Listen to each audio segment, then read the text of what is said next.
este hilo de tweets.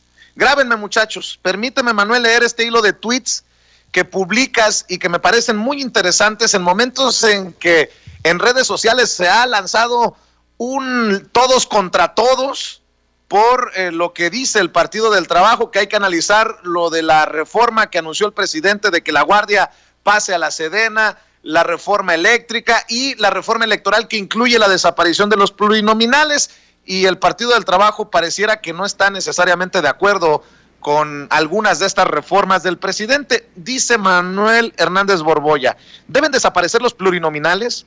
El presidente López Obrador propuso desaparecer los legisladores plurinominales como parte de su reforma electoral. Sus aliados PT y Verde fueron criticados por cuestionar apoyo a dicha iniciativa. ¿Es conveniente desaparecer esta figura?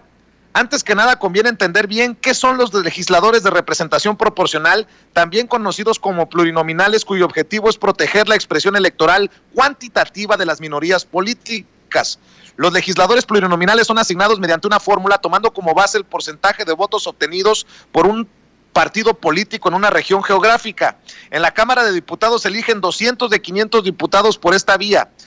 En el Senado, 32 de 128 legisladores. De este modo, los partidos políticos integran una lista de nombres que son asignados en función de la votación que obtienen dichos partidos en cada una de las 5 regiones, circunscripciones en que está dividido el país. Entre mayor porcentaje de votos tengan los partidos, mayores posibilidades de tener más plurinominales. En las elecciones intermedias de 2021, el porcentaje de votos para la asignación de plurinominales en la Cámara de Diputados quedó así, y ya nos muestras cómo quedaron. Una de las críticas a la figura de los plurinominales es que no son elegidos directamente por voto popular y representan un reparto de cuotas para las cúpulas de los partidos políticos, lo cual es cierto. Aquí un ejemplo de los diputados que llegarán por la vía plurinominal, y estos sí los voy a mencionar: en Morena, Jacob Polemski, Patricia Armendáriz, Ignacio Mier, Sergio Gutiérrez, Susana Prieto, Dulce María Silva, Óscar Cantón Cetina. En el PRI, Alejandro Moreno, Alito Moreno, Rubén Moreira, Carolina Villano, Ildefonso Guajardo, Ismael Hernández Deras, exgobernador de Durango, Eduardo Murat, hijo del exgobernador de Oaxaca, y Ricardo Aguilar. En el PAN, Santiago Krill, Mariana Gómez del Campo, Jorge Romero, Teresa Jiménez, José Elías Liza y Humberto Aguilar. En Movimiento Ciudadano, Salomón Chertoriski, Agustín Basabe, Amalia García, Ivonne Ortega y Jorge Álvarez Maínez. En el Verde, Carlos Puente y Karen Castrejón. En el PT, Alberto Anaya. Y en el PRD, Luis A. Espinosa. Sigo leyendo los tweets de Manuel Hernández Borbolla.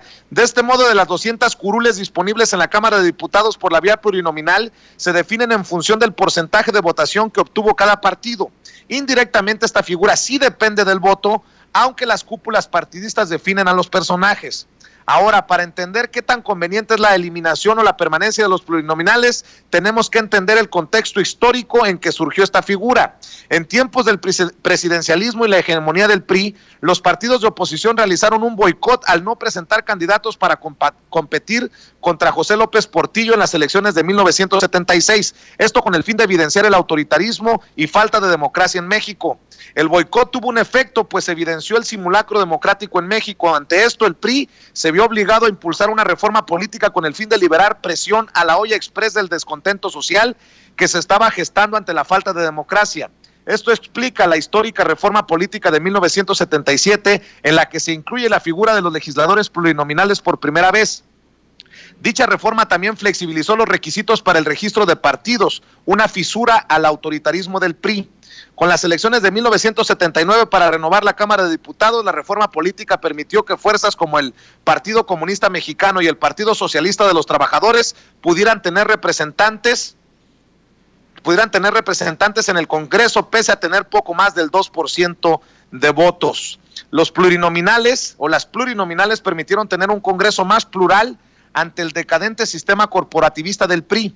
La disputa electoral de 1988, donde el PRI recurrió al fraude para mantener el poder, no se podría entender sin el antecedente de la reforma política de 1977. Y porque no quiero quemarme todo tu hilo, mi querido Manuel Hernández Borbolla, yo te pido que nos sigas dando luz ante este tema, que es apasionante, porque también mediáticamente muchos de esos personajes plurinominales pues han sido los más nefastos y los más activos, insisto, mediáticamente, ¿no?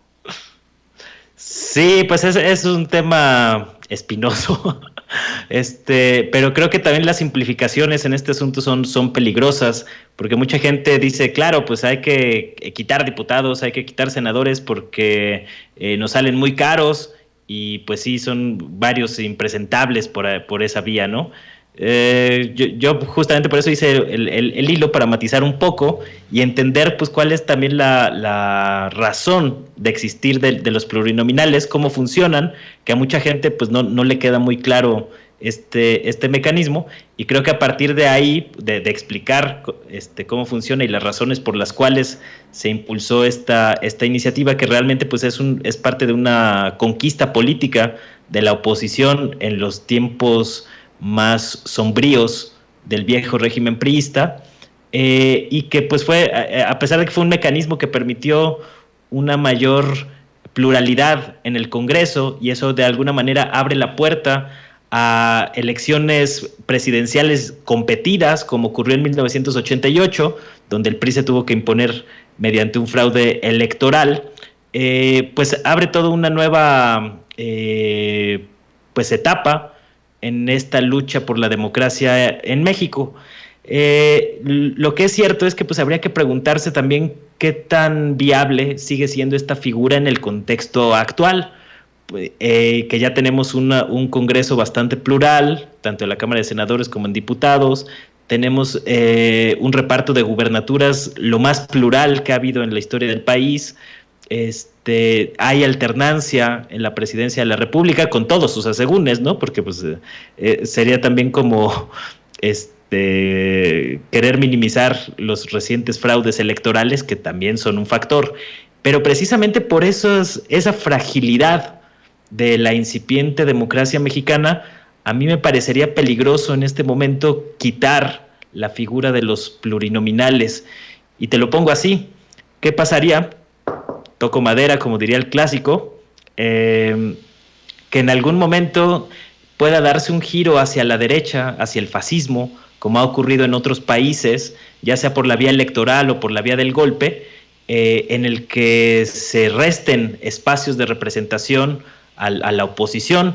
A mí me parece que el mecanismo de las plurinominales sigue siendo vigente en el sentido de que permite un equilibrio de fuerzas dentro del Congreso, entre los partidos políticos que estructuran o que forman parte esencial del régimen político, y que en este momento yo veo con cierto peligro que se pueda desaparecer esa figura. Yo no creo que la democracia esté lo suficientemente sólida en el caso mexicano como para que podamos prescindir de este mecanismo. Recordemos que siempre los gobiernos en esta figura de plurinominales. Durante el sexenio de Peña Nieto también hubo una propuesta del PRI para quitar las plurinominales. En ese momento pues a Morena y a los partidos de oposición no les parecía este asunto, porque pues minaba sus posiciones en el Congreso. Ahora que López Obrador está en el poder, tampoco le gustan el tema de los plurinominales y trata de posicionar este asunto, que curiosamente pues ocasionó un choque con sus aliados, el PT y el Partido Verde, cuyas posiciones o cuya fuerza política pues depende en buena medida de esta representación proporcional que se da en las dos cámaras. Entonces pues es un tema polémico, pero a mí me parece que todavía no estamos como en un escenario para prescindir de esta figura, que si bien puede ser polémica, creo que en algunos casos puede ser útil y que ayuda a un mejor equilibrio de la correlación de fuerzas políticas, y a final de cuentas la pluralidad en el Congreso es necesario para la estabilidad democrática, no solo en México, sino en cualquier país del mundo. Voy a resumir